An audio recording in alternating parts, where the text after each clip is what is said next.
Vinnie Paul, a name eternally associated with the resounding drums and the essence of a fierce, unyielding period of metal.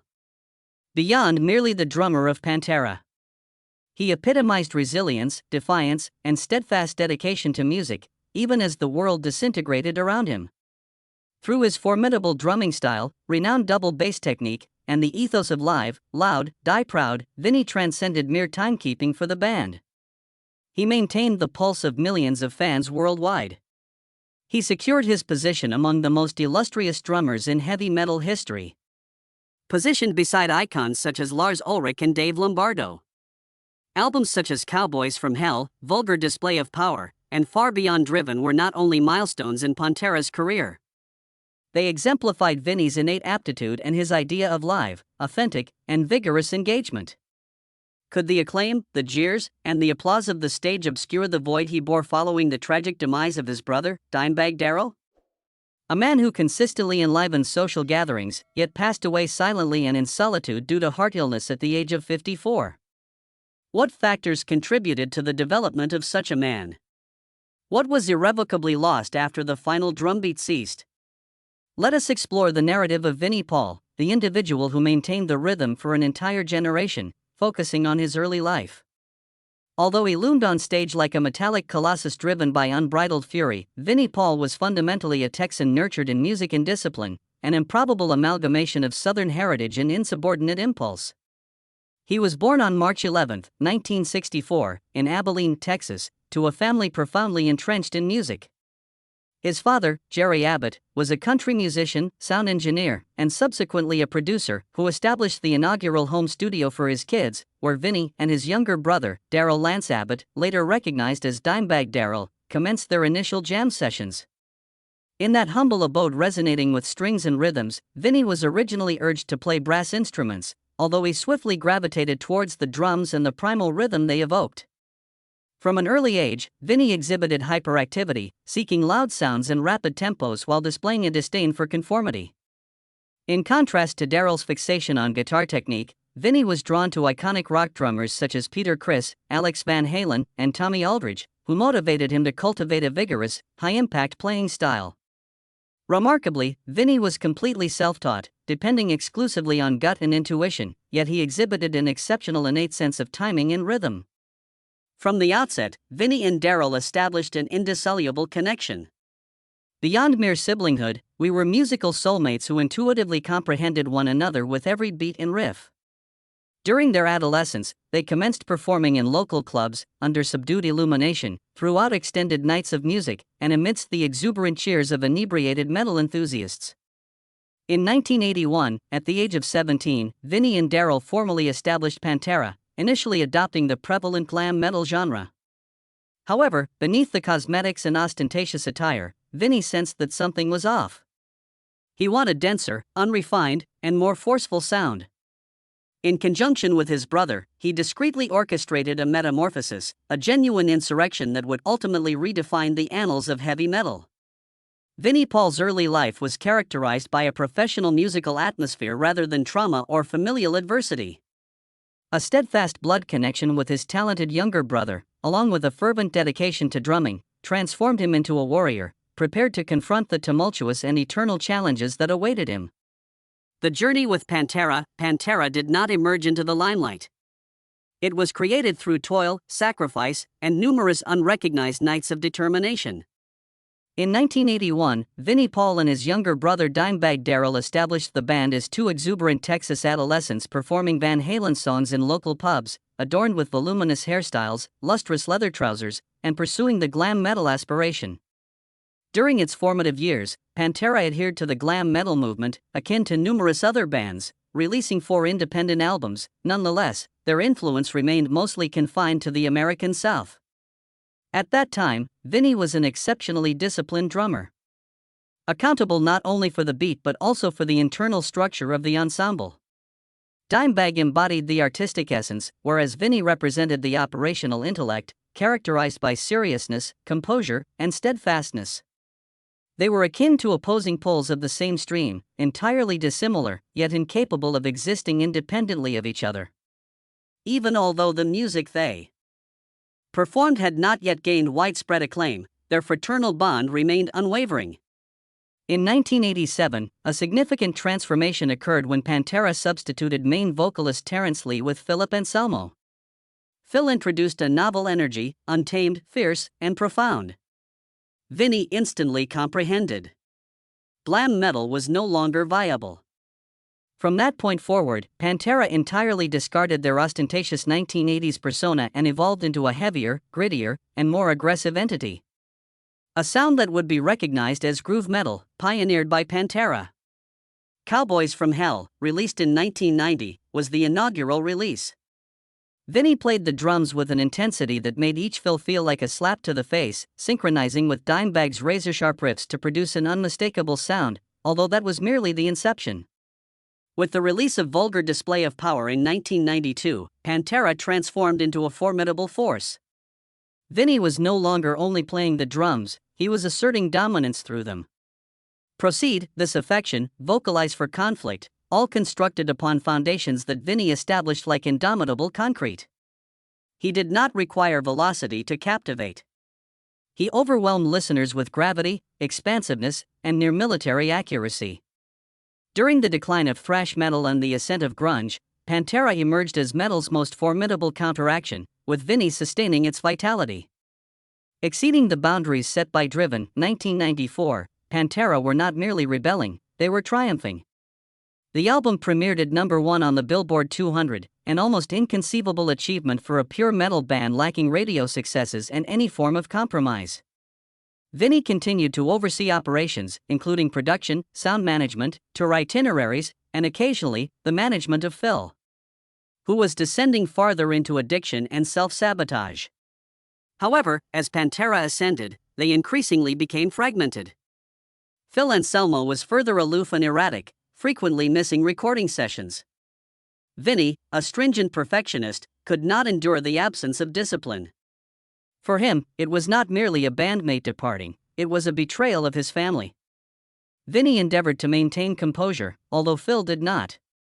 The exhilaration of performance transformed into oppressive environments, arduous extended tours, and escalating animosity among members. Dimebag was ensnared in the conflict between his brother and the vocalist with whom he had previously allied. The Great Southern Trendkill, released in 1996, and Reinventing the Steel, released in 2000, were Pantera's concluding albums. Despite the music's continued ferocity, the band had ceased to function as a cohesive entity. Phil departed to engage in alternative endeavors. Pantera disbanded in 2003. Devoid of a handshake, absent of apologies, only animosity and acrimonious silence. For Vinnie Paul, it signified not merely the dissolution of a band, but the disintegration of his entire existence. Pantera was not merely an occupation, it was the connection between him and his brother, encapsulating all they had constructed together since childhood, rehearsing in their father's garage. The breakup adversely affected his career. It diminished a portion of his identity. However, Vinnie was unaware that the most profound anguish was still to come, a fateful night that would etch an indelible scar across his heart. From that time forward, Vinnie would irrevocably change.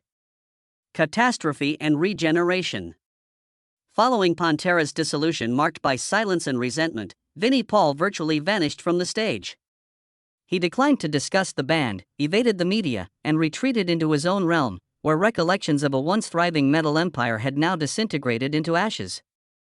However, his affection for music persisted. In 2003, Vinnie and his brother Dimebag Darrell resolved to begin anew, not as Pantera, but under a new moniker, Damageplan. They produced the album Newfound Power, aspiring to innovate. Not Pantera 2.0, but rather something they could completely govern. With Damageplan, the brothers were liberated to articulate their creativity devoid of the persistent internal strife that had plagued them. They embarked on a tour, re-emerging on stage with their former vigor. Nevertheless, this time, there was an air of caution, tiredness, and a nuanced sense of emptiness. Regardless of their efforts to appear cheerful, Vinnie understood that Damageplan could never substitute for Pantera. Nor could it mend the fissures remaining in their hearts. In December 2004, one night irrevocably shattered Vinnie Paul's world.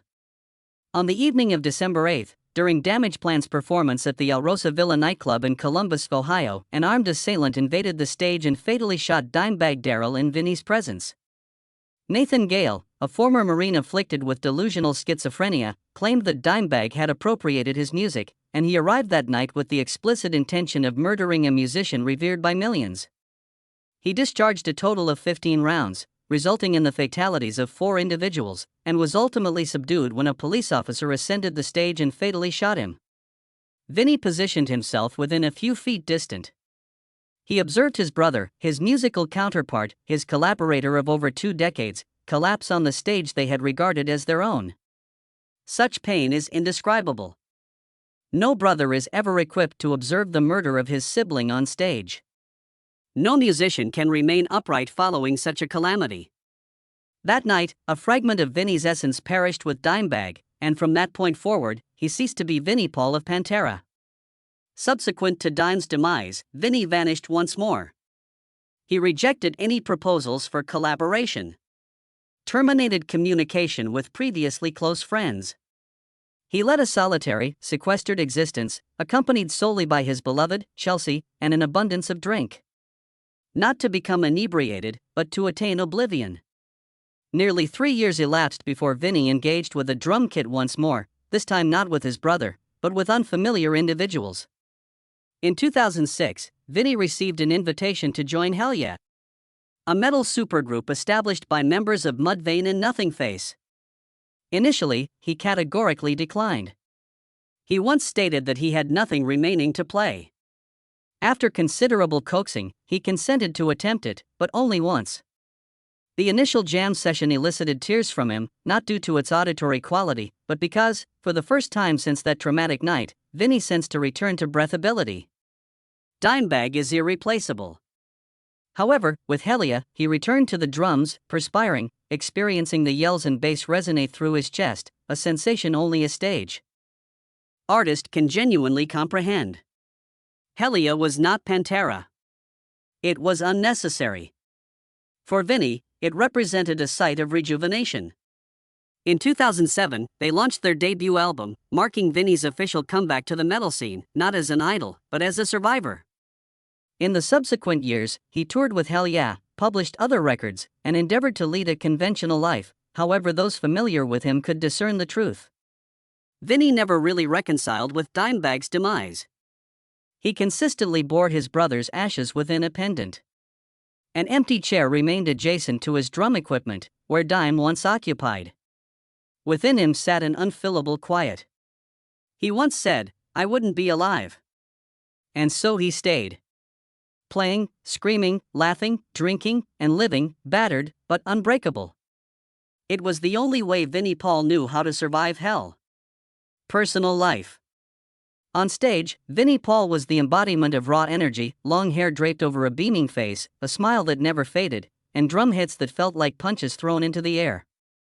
Offstage, he was known as the soul of every party, a man with seemingly endless energy. Vinnie loved the noise, loved the booze, loved the laughter, and loved making sure everyone around him had a good time. In the metal world, he wasn't just Pantera's drummer, he was the ultimate host, the man behind the legendary all-night parties where beer, rock and roll, and brotherhood blended into something sacred. The symbol of that lifestyle was the cocktail he and Dimebag loved most, the Black Tooth Grin, a mix of Crown Royal and Coke, strong, dark, and sweet, just like the music they played. From backstage tour hangouts to living rooms in Texas, the Black Tooth Grin served as a toast to unbreakable brotherhood and a way for Vinnie to keep his brother's memory alive in every raised glass. But after Dimebag's death, the drink became a double-edged sword, fueling his laughter while concealing the silence no one was allowed to see. Despite being present at nearly every major party, Vinnie was intensely private about his personal life. He never married and had no children, not because he didn't want to, but because for him, music and Dimebag were relationships deep enough to leave no room for anything else. For many years, he was in a long-term relationship with Chelsea Yeager, a model nearly 2 decades his junior. She was more than just a girlfriend. She was a quiet companion who stood by him through countless shows, sharing both the spotlight and the silent moments backstage.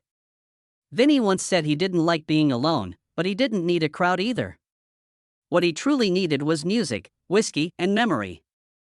3 things that could either destroy you or save you. Those close to him recalled that even though he was the life of every party, when he returned to his room, he would often sit alone, quietly playing old Pantera tapes or setting out an empty chair next to his drum kit for Dimebag. For Vinnie, there was no such thing as getting over the pain. There was only learning to live with it. He once dreamed of writing a cookbook titled Drumming Up an Appetite with Vinnie Paul, or he would share his favorite recipes mixed with backstage stories full of laughter and liquor. That book was never completed. Like so many things in Vinnie's life, it remained an unfinished plan. A man who spent his life playing drums, but carried within him a void no one could ever fill. A man who could shake thousands of fans to their core, yet sat silently through long, lonely nights. That was Vinnie Paul. A man who lived for music as if there were no tomorrow, and loved his late brother as if he were still right there beside him, guitar in hand, ready to tear the world apart one more time. Final years. Though he had entered his 50s and carried a scar that would never heal from Dimebag's death, Vinnie Paul never once stepped away from the stage. For him, music wasn't just a career. It was an escape, the only way he could survive everything he had lost. With Hellyeah, he continued releasing albums, touring, and living out the same play-hard spirit he had in the Pantera days, as if the years of tragedy had never happened. And yet, even as the lights still blazed and the drums still thundered, people began to notice something. Vinnie had changed. He still smiled, still partied, still roared every time he took the stage, but his eyes, once lit with boundless life, now held a quiet melancholy. Behind the familiar swagger was a man who had grown increasingly withdrawn, a survivor more than a warrior. Even in the middle of the crowd, Vinnie kept a subtle distance, a hollow space that only Dimebag had ever been able to fill. He rarely spoke of the past. Whenever asked about Pantera or Dimebag, Vinnie would deflect, offering short replies or a faint, strained smile. But no one blamed him. Everyone understood. Some pains can only be endured in silence because to speak of them would be to shatter. At an age when many musicians chose to rest, Vinnie kept living as if racing against time. One concert after another, endless studio sessions, parties without pause, it was as if his life beat to a drum rhythm that wouldn't allow him to stop. But his body could no longer keep pace with the heart of an immortal rocker. Age and unbalanced lifestyle, and years of emotional and physical wear finally began to take their toll. On June 22, 2018, Vinnie Paul was found dead in his sleep at his Las Vegas home. The cause was determined to be dilated cardiomyopathy, a heart condition that weakens the heart's ability to pump blood, combined with severe coronary artery disease. He passed away at the age of 54 without any final words, no stage lights, no drum solo, just a quiet night. It was a departure that contrasted starkly with the way he lived, but perhaps it was the only way he could finally rest after decades of living each day like it might be his last. Vinnie was laid to rest beside Dimebag Darrell at Moore Memorial Gardens Cemetery in Arlington, Texas. 2 caskets. Side by side, etched with the names of the 2 brothers. Warriors who had together written the most glorious chapter of groove metal, now reunited in the same earth, as if they had never been apart. There was no grand ceremony, no public funeral, but the global metal community fell silent in mourning. Artists from Metallica, Anthrax, Slipknot, Lamb of God, and more shared tributes. Thousands of fans brought candles, Pantera shirts, drumsticks, and black-toothed grin tattoos to the cemetery to say their goodbyes. In a rock and roll world where legends often come and go amid scandal and noise, Vinnie Paul chose a different path, quiet, steadfast, and fiercely loyal, to music, to his late brother, and to the values he never betrayed. His final years were not a closing chapter, but a last affirmation that no matter what fell apart, would keep drumming until his heart could no longer follow the beat. Legacy and impact. Vinnie Paul was not the fastest drummer, nor the most complex, and he never sought to show off his technique just to prove a point. But with every strike, whether the machine gun blast of becoming or the slow crushing pound of walk, he created his own language, a language of weight, precision, and the rawest instincts of heavy metal. Together with Dimebag Darrell, Vinnie didn't just give Pantera its soul, he helped give birth to an entirely new genre, groove metal. At a time when thrash was fading, grunge dominated the airwaves, and many metal bands were compromising just to survive, Pantera, driven by Vinnie's hammering drums, stood tall, refused to bend, and pulled metal back to its primal brutality. Vinnie's influence wasn't just in the music he played, but in the way he lived and kept the fire burning for the metal community. He was the kind of artist who never acted like a star, always ready to hug a fan, raise a drink with anyone after a show, and share backstage stories like an old friend. That authenticity made him a legend who didn't need to be idolized, just remembered. Many drummers of the next generation openly acknowledged his impact. Chris Adler, Lamb of God, Joey Jordison, Slipknot, Jason Bittner, Shadows Fall, all named Vinnie as a role model, not just for his playing, but for his mastery of space, his ability to maintain groove in a genre that can easily descend into chaos. Vinnie wasn't just a drummer, he was the emotional conductor of the entire song, the lifeline that kept the band from falling apart. His legacy was also clear in how he stayed true to himself and his philosophy until the very end. He never chased trends, never forced himself to change to please the market, never cashed in on a Pantera reunion. Vinnie understood the real value of being an artist and he never sold it short. That's why even though Hellyeah never reached the heights of Pantera, the community respected him deeply because he never stopped fighting.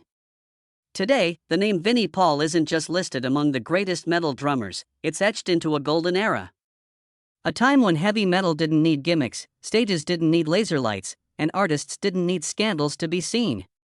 He was the primal beat, the foundation, the pulse beneath the skin of every true metal believer.